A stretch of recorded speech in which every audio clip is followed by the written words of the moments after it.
La Bible en un an, la 53e journée, le livre du Lévitique, chapitre 13, versets 1 à 59, le livre des Psaumes, chapitre 39, versets 1 à 14, le livre des Proverbes, chapitre 8, versets 1 à 11, l'évangile de Matthieu, chapitre 12, versets 33 à 45.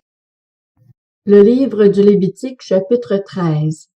L'Éternel dit à Moïse et à Aaron: Lorsqu'un homme aura sur la peau une grosseur, une dartre ou une tache blanche qui ressemblera à une plaie de lèpre sur sa peau, on l'amènera au prêtre Aaron ou à l'un de ses descendants qui seront prêtres. Le prêtre examinera la plaie qui est sur la peau. Si le poil de la plaie est devenu blanc et que la plaie paraisse former un creux dans la peau, c'est une plaie de lèpre. Le prêtre qui aura fait l'examen déclarera cet homme impur. S'il y a sur la peau une tache blanche, qui ne paraisse pas former un creux dans la peau et que le poil ne soit pas devenu blanc, le prêtre enfermera pendant 7 jours celui qui a la plaie. Le prêtre l'examinera le 7e jour. Si la plaie lui paraît ne pas avoir fait de progrès et ne pas s'être étendue sur la peau, il l'enfermera une 2e fois pendant 7 jours. Le prêtre l'examinera une 2e fois le 7e jour. Si la plaie est devenue pâle et ne s'est pas étendue sur la peau, il déclarera cet homme pur, c'est une dartre. L'homme lavera ses vêtements et il sera pur.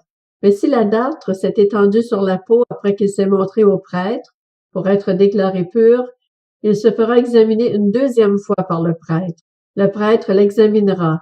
Si la dartre s'est étendue sur la peau, il le déclarera impur. C'est la lèpre.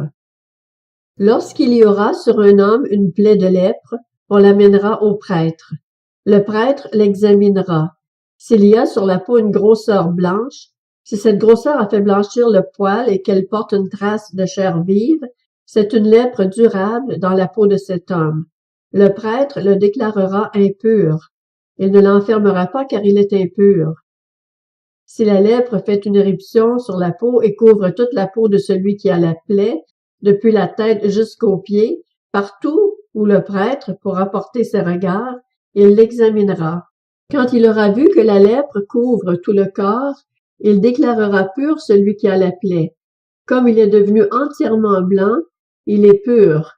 Mais le jour où l'on apercevra sur lui de la chair vive, il sera impur. Lorsque le prêtre aura vu la chair vive, il le déclarera impur. La chair vive est impure, c'est la lèpre. Si la chair vive change et devient blanche, il ira vers le prêtre. Le prêtre l'examinera, et si la plaie est devenue blanche, il déclarera pur celui qui a la plaie. Il est pur. Lorsqu'un homme aura eu sur la peau un ulcère qui a été guéri, et qu'apparaîtra à la place où était l'ulcère une grosseur blanche ou une tache d'un blanc rougeâtre, il se montrera au prêtre. Le prêtre l'examinera. Si la tache paraît former un creux dans la peau et que le poil soit devenu blanc, le prêtre le déclarera impur. C'est une plaie de lèpre qui a fait éruption dans l'ulcère. Si le prêtre voit qu'il n'y a pas de poil blanc dans la tache, qu'elle ne forme pas un creux dans la peau et qu'elle est devenue pâle, il enfermera cet homme pendant 7 jours. Si la tache s'est étendue sur la peau, le prêtre le déclarera impur. C'est une plaie de lèpre. Mais si la tache est restée à la même place et ne s'est pas étendue, c'est une cicatrice de l'ulcère. Le prêtre le déclarera pur. Lorsqu'un homme aura eu sur la peau une brûlure par le feu et qu'apparaîtra sur la trace de la brûlure une tache blanche ou d'un blanc rougeâtre, le prêtre l'examinera. Si le poil est devenu blanc dans la tache et qu'elle paraisse former un creux dans la peau, c'est la lèpre qui a fait éruption dans la brûlure. Le prêtre déclarera cet homme impur. C'est une plaie de lèpre. Si le prêtre voit qu'il n'y a pas de poil blanc dans la tache, qu'elle ne forme pas de creux dans la peau et qu'elle est devenue pâle, il enfermera cet homme pendant 7 jours. Le prêtre l'examinera le 7e jour. Si la tache s'est étendue sur la peau, il le déclarera impur. C'est une plaie de lèpre. Mais si la tache est restée à la même place, ne s'est pas étendue sur la peau et est devenue pâle, c'est la boursouflure de la brûlure. Le prêtre le déclarera pur car c'est la cicatrice de la brûlure. Lorsqu'un homme ou une femme aura une plaie à la tête ou au menton, le prêtre examinera la plaie. Si elle paraît former un creux dans la peau et qu'il y ait du poil jaunâtre et mince, le prêtre déclarera cette personne impure. C'est la teigne, la lèpre de la tête ou du menton. Si le prêtre voit que la plaie de la teigne ne paraît pas former un creux dans la peau et qu'il n'y a pas de poil noir, il enfermera pendant 7 jours celui qui a la plaie de la teigne. Le prêtre examinera la plaie le 7e jour. Si la teigne ne s'est pas étendue, s'il n'y a pas de poil jaunâtre, et si elle ne paraît pas former un creux dans la peau, celui qui a la teigne se rasera, mais il ne rasera pas la place où est la teigne. Le prêtre l'enfermera une 2e fois pendant 7 jours. Le prêtre examinera la teigne le 7e jour. Si la teigne ne s'est pas étendue sur la peau, et si elle ne paraît pas former un creux dans la peau, le prêtre le déclarera pur. L'homme lavera ses vêtements et il sera pur. Mais si la teigne s'est étendue sur la peau, après qu'il a été déclaré pur, le prêtre l'examinera. Et si la teigne s'est étendue sur la peau, le prêtre n'aura pas à rechercher s'il y a du poil jaunâtre. L'homme est impur. Si la teigne lui paraît ne pas avoir fait de progrès et que du poil noir est poussé, la teigne est guérie. L'homme est pur et le prêtre le déclarera pur. Lorsqu'un homme ou une femme aura sur la peau des taches blanches, le prêtre examinera. S'il y a sur la peau des taches d'un blanc pâle, ce ne sont que des taches qui ont fait éruption sur la peau. La personne est pure. Lorsqu'un homme perd ses cheveux, c'est un chauve. Il est pur. S'il perd ses cheveux du côté du visage, c'est un chauve par devant. Il est pur. Mais s'il y a dans la partie chauve de devant ou de derrière une plaie d'un blanc rougeâtre, c'est la lèpre qui a fait éruption dans cette partie chauve. Le prêtre l'examinera. Si dans la partie chauve de derrière ou de devant, la plaie forme une grosseur d'un blanc rougeâtre, semblable à la lèpre sur la peau du corps, c'est un homme lépreux, il est impur. Le prêtre le déclarera impur. Sa plaie est à la tête. Le lépreux atteint de la plaie portera des vêtements déchirés et aura la tête nue. Il se couvrira la barbe et criera « Impur! Impur! » Aussi longtemps qu'il aura la plaie, il sera impur. Il est impur. Il habitera seul et sa tente sera à l'extérieur du camp. Lorsqu'il y aura sur un vêtement une plaie de lèpre, qu'il s'agisse d'un vêtement de laine ou de lin, d'une chaîne ou d'une trame de lin ou de laine, d'une peau ou d'un objet en cuir, et que la plaie sera verdâtre ou rougeâtre sur le vêtement ou sur la peau, dans la chaîne ou la trame, ou sur n'importe quel objet en cuir, c'est une plaie de lèpre, et on la montrera au prêtre. Le prêtre examinera la plaie et enfermera pendant 7 jours ce qui en est attaqué. Il examinera la plaie le 7e jour. Si la plaie s'est étendue sur le vêtement, dans la chaîne ou la trame, sur la peau ou l'objet en cuir, c'est une plaie de lèpre durable. L'objet est impur. Le prêtre brûlera le vêtement, la chaîne ou la trame de laine ou de lin, l'objet en cuir sur lequel se trouve la plaie, car c'est une lèpre durable. On brûlera l'objet au feu. Mais si le prêtre voit que la plaie ne s'est pas étendue sur le vêtement, la chaîne, la trame ou l'objet en cuir, il ordonnera de laver ce qui est attaqué de la plaie et l'enfermera une 2e fois pendant 7 jours. Le prêtre examinera la plaie après qu'elle aura été lavée. Si la plaie n'a pas changé d'aspect et ne s'est pas étendue, l'objet est impur. On le brûlera au feu. C'est une partie de l'endroit ou de l'envers qui a été rongée. Si le prêtre voit que la plaie est devenue pâle une fois lavée, il l'arrachera du vêtement ou de la peau, de la chaîne ou de la trame. Si elle paraît encore sur le vêtement, la chaîne, la trame ou l'objet en cuir, c'est une éruption de lèpre. On brûlera au feu ce qui est attaqué de la plaie. Le vêtement, la chaîne, la trame ou l'objet en cuir qui a été lavé et d'où la plaie a disparu sera lavé une 2e fois et il sera pur. Telle est la loi sur la plaie de la lèpre lorsqu'elle attaque les vêtements de laine ou de lin, la chaîne ou la trame ou n'importe quel objet en cuir. C'est d'après cette loi qu'on les déclarera purs ou impurs. Le livre des Psaumes, chapitre 39.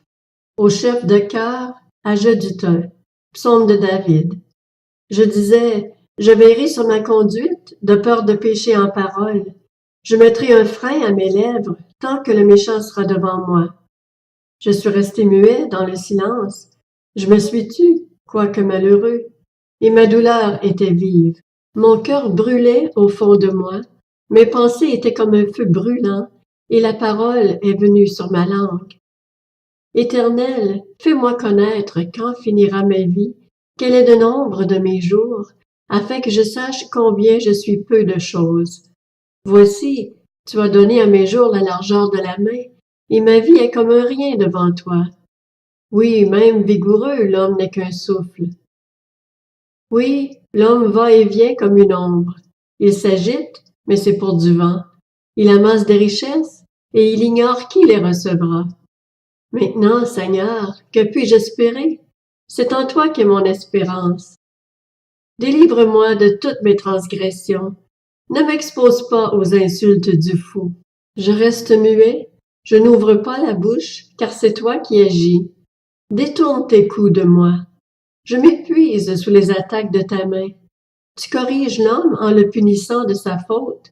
Tu détruis comme la teigne ce qu'il a de plus cher. Oui, tout homme n'est qu'un souffle. Écoute ma prière éternelle et prête l'oreille à mes cris. Ne sois pas insensible à mes larmes, car je suis un étranger chez toi, un résident temporaire comme tous mes ancêtres.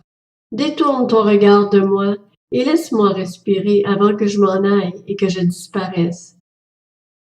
Le livre des Proverbes, chapitre 8. La sagesse ne crie-t-elle pas? L'intelligence ne parle-t-elle pas tout haut?